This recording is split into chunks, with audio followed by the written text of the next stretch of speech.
کے سامنے جھکنا چاہتا ہے، میں بھی ان میں مل جاؤں لیکن مل نہیں سکے گا۔ آئیے یہ بیان سنتے ہیں، اگر بیان پسند ہے چینل کو سبسکرائب ارشاد فرمایا مدنی کریم صلی اللہ تعالی علیہ وسلم نے، بے نماز کو قبر میں رکھو، قبر کے اندر جب وہ جاتا ہے دائیں پسلی قبر اتنی زمین قبر کی اس کو دباتی ہے اور آواز لگاتی ہے، او اللہ کے 5 وقت کے باغی، اللہ اکبر اللہ اکبر۔ یہ سارے نام سن کر سونے والے، ٹیپ ریکارڈ چلانے والے، وی سی آر پہ بیٹھنے والوں، ٹیلی ویژن پہ رہنے والوں، اللہ اکبر، اور بڑی ذات اس مولا کی ہے، آ جا۔ کام دھام میں لگنے والوں، مختلف قسم کی مصروفیات میں رہنے والوں، اللہ اکبر، آ جا، اس بڑے نے تجھے بلایا ہے۔ نہیں آتا۔ ارشاد گرامی ہے کہ قبر کی زمین اتنا دبائے گی، اتنا بھینچے گی کہ سجی پسلی بائیں میں اور بائیں پسلی سجی میں، دونوں پسلیاں محمد عربی صلی اللہ علیہ وسلم نے انگلیوں میں یوں انگلیاں ڈال کر دکھائی، اس طرح ادھر ادھر پسلیاں نکل جائیں گی۔ ارشاد فرمایا مدنی کریم صلی اللہ تعالی علیہ وسلم نے، اب قبر میں ایسا سانپ مقرر کر دیا جاتا ہے جو پیروں کے ناخنوں سے لے کر سر کے بالوں تک ڈستا چلا جاتا ہے۔ اتنا زہریلا سانپ، اتنا زہریلا ناگ، میری تیری بات نہیں، کسی ڈاکٹر حکیم کی بات نہیں، کسی وزیر سفیر کا بیان نہیں، امام الانبیاء صلی اللہ علیہ وسلم کا بیان ہے۔ آپ نے یوں فرمایا، اتنا زہریلا سانپ مقرر ہوگا، اگر پوری دنیا میں وہ سانپ ایک پھنکار مار دے قیامت تک سبز گھاس پیدا نہ ہو، زمین پہ کوئی سبزہ پیدا نہ ہو، اتنا زہریلا سانپ اسے ڈسے گا۔ ایو ارشاد فرمایا حضور اکرم صلی اللہ علیہ وسلم نے، وہ بولے گا بھی، وہ کہے گا کہ میں فجر کی نماز ضائع کرنے کی وجہ سے تجھے ظہر کے وقت تک ماروں گا، ظہر کی نماز تباہ کرنے کی وجہ سے عصر تک ماروں گا، عصر کی نماز قضا کرنے کی وجہ سے مغرب تک ماروں گا، مغرب کی نماز قضا کرنے سے عشاء تک ماروں گا، عشاء کی نماز ختم کرنے کی وجہ سے تجھے فجر تک ماروں گا، نمازیں تو نہ پڑھی قیامت تک میں تجھے چھوڑنے والا نہیں۔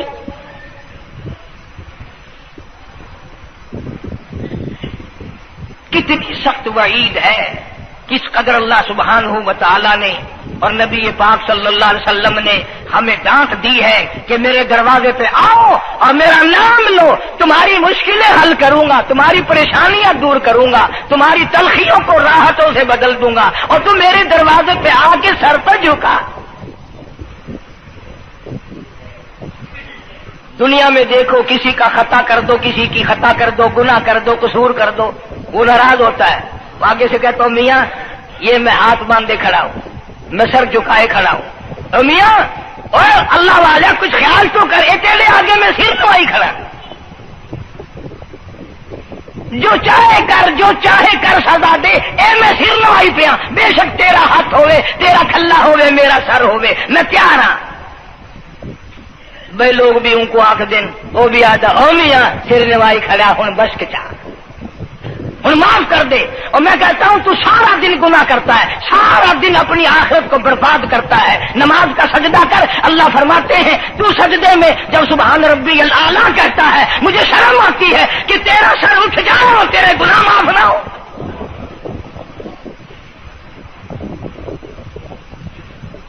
بڑی کریم ذات ہے، بڑی عجیب ذات ہے سبحانہ و تعالی و تقدس کی،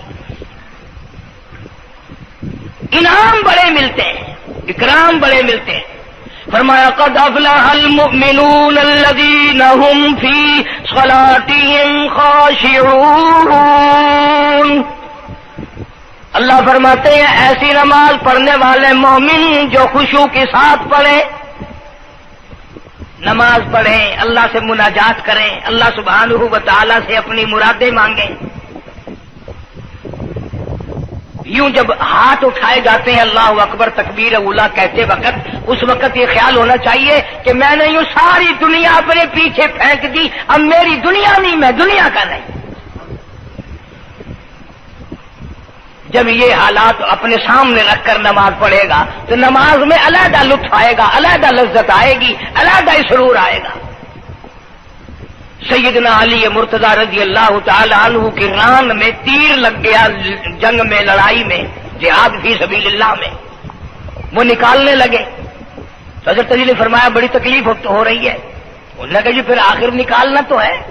کیا کریں ہم، نکالنا تو پڑے گا۔ فرمایا میں ترکیب بتاتا ہوں، میں نماز کی نیت باندھ لوں گا، جب میں اللہ کے قرآن کی تلاوت شروع کر دوں چاہے تم میری ساری جان کی بوٹی بوٹی کر دینا، مجھے پتہ ہی نہیں چلے گا۔ چنانچہ ایسا ہی کیا گیا۔ اور چلو ایسی نماز تو ہمارے پاس بننی پڑتی، سر تو جھکا ہے آدمی۔ آج کا غریب، آج کا مزدور بہت پیچھے نکل گیا۔ حدیث پاک میں آتا ہے بدل اسلام غریبا، اسلام غریبوں میں آیا اور غریبوں میں رہے گا، قیامت کے دن اسلام غریبوں میں سے اٹھے گا۔ لیکن آج حال یہ ہے کہ کوٹھیوں والے، بنگلوں والے نماز پڑھ رہے ہیں، کوٹھیوں میں مصلے ہیں، جماعت میں رل رہے ہیں، اور جتنے یہ عام مزدور غریب لوگ ہیں یہ مسجد کے نیڑے نہیں آتے۔ خسرت دنیا والآخرہ، دنیا میں بھی ننگے منگے، ہائے ہائے، آخرت میں بھی بربادی، دو جہان کی مصیبت گلے میں ڈال لی۔ اس لیے کہتا کہ کچھ نہ کی اعمال پر اپنے نظر، کچھ نہ کی اعمال پر اپنے نظر، آخرت کا آئے گا آخر سفر۔ تو چاہے 100 سال زندہ رہے، 50 سال زندہ رہے، بادشاہ بن کر زندہ رہے، بڑا دولت مند بن کے زندہ رہے، آخر موت آئے گی۔ اسی کو کہتا سر جھکا سر پر نہ لے دوزخ کو تو، بعد آ جا، اب بھی بعد آ جا،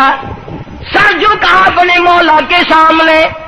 مولانا جلال الدین رومی رحمت اللہ علیہ فرماتے ہیں اگر تو نے توبہ کر لی پھر تیری توبہ ٹوٹ گئی، پھر توبہ کر لی پھر تیری توبہ ٹوٹ گئی، اب نا امید ہو کے نہ بیٹھ، پھر کیسے کروں میری توبہ پھر ٹوٹ گئی۔ مولانا فرماتے ہیں بادا بادا، 1000 بار شکستی توبہ بادا، اب بھی بعد آ جا، چاہے 1000 مرتبہ تو نے اپنی توبہ توڑ لی پھر بھی آ جا۔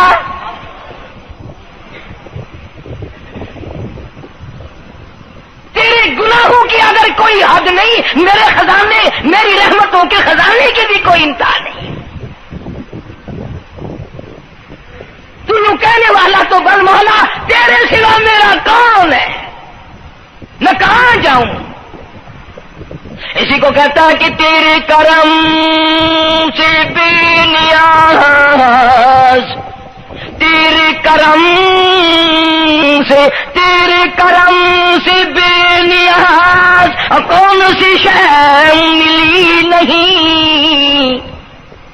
جوانی دی، تندرستی دی، صحت عطا فرمائی، خوبصورت بیوی دی، سونے سونے بچے دیے، آل اولاد دی، 2 ٹائم کھانے کو دیتا ہے، پینے کو دیا، فرمایا ساری چیزیں عطا کی، تیرے کرم سے بے نیاز، اور کون سی شے ملی نہیں، اور جھولی ہی میری تنگ ہے پر تیری یہاں کمی نہیں، جھولی ہی میری تنگ ہے پر تیری یہاں کمی نہیں۔ اور میرے مولا سیاکار ہوں، گناہگار ہوں، خطاوار ہوں، ذلیل و خوار ہوں، اور حالت یہ ہے سربا سجود ہوں مگر سربا عزموں میں پختگی نہیں، بے شک سجدے کرتا ہوں لیکن دل میں میری یقین نہ جمع، سربا سجود ہوں مگر عزموں میں پختگی نہیں، اور قائل بندگی تو ہوں قابل بندگی نہیں، اور میرے مولا میری زبان اتنی پلیت ہے تیرا نام لیتا ہوا شرماتا ہوں۔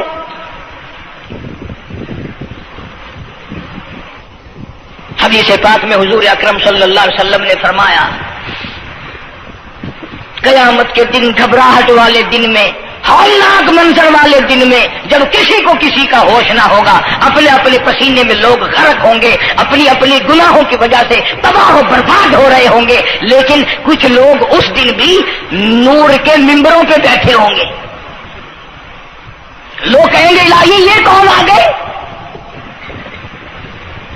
آج کا دن جبکہ بڑے بڑے نفسی نفسی پکار رہے ہیں، جواب ملے گا یہ وہ ہے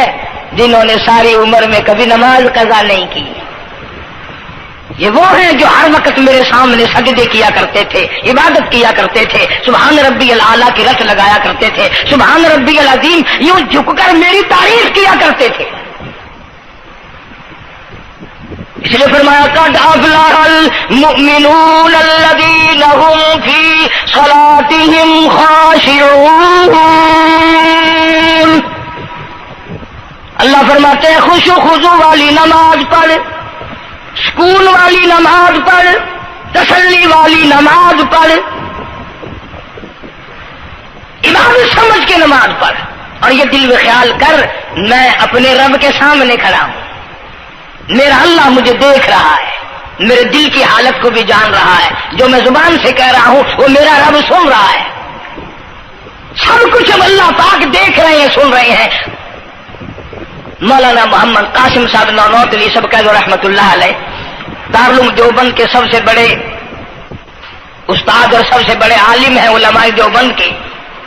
کسی نے پوچھ لیا حضرت نمازیں تو پڑھتے ہیں پر کیا پتا چلے کہ نماز قبول ہوئی کہ نہیں؟ نمازیں تو پڑھتے رہتے ہیں پر کیا معلوم نماز قبول ہوئی کہ نہیں؟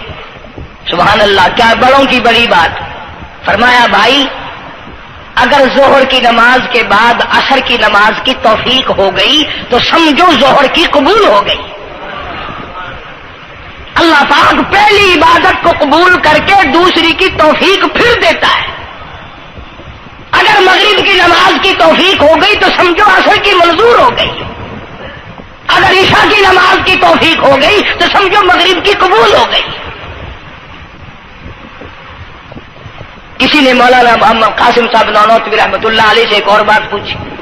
ذہن میں آ گئی، عرض کر دوں کہ حضرت جی اگر کسی سے دعا کرانی ہو، کسی بزرگ سے، کسی پیر سے، فقیر سے، کسی اللہ والے سے، کسی سے اگر دعا کرانی ہو تو کیا کرے؟ فرمایا اگر گرمی کا موسم ہو تو ٹھنڈا پانی پلا دو، ٹھنڈا پانی پلا دو، بغیر کہے اس کی اٹڑیاں